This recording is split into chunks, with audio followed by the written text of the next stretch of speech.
Оргилч багштай нэгэн анги нь хосоор уншуулах, марафон уншлах, хичмэл үцэг, үенээс уншуулах, бүх нийтээр уншуулах, ганцаарчлан уншуулах, зурган уншлах, өөртөө унших мэт гэсэн бүтээлч аргуудыг ашиглан уншуулж байна. Эдгээр аргуудыг хэрэгжүүлсэний үр дүн ангийн сургагчдын 30% зөн уйлан 1 ба 2 үетэй үгийг шууд уншиж байна. Отгонгийн агштай хоёрын анги нь дараах бүтээлч уншлахын аргуудыг хэрэгжүүлэн явуулж байна. Хосоор уншуулах, ганцаарчлан унших, чанга уншилтын арга болон дүр дорон унших аргуудыг хэрэгжүүлэн явуулж байна.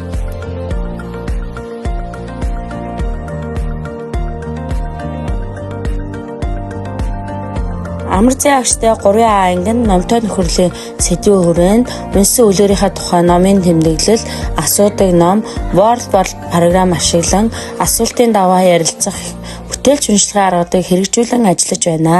Дарим агштай 4 анги нь бүтээлч уншлагын дараах аргуудыг хэрэгжүүлж байна.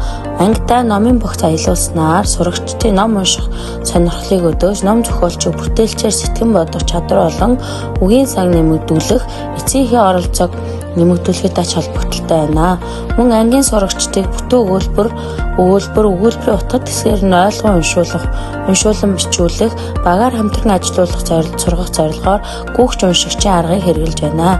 Энэхүү аргыг хэрэглэснээр бүтэн өгүүлбэрийн утгад хэсгээр нь ойлгон унших, түүнийгээ тогтоон, сэргээн санах, отох төгс бичих, сэтгэлгээний хурд, ой тогтоолт, хамтран ажиллах, бие биений хүндэтгэх зэрэг чадваруудад суралцж байна. Амжилтмаагчтай 5 анги нь бүтээлч уншлагын дараах аргуудыг хэрэгжүүлэн явж байна. Уншлагын хурд, ойлгон унших, номын тэмдэглэл, үгийн утгыг мэдэх, уран унших зэрэг аргуудыг хэрэгжүүлэн явуулж байна.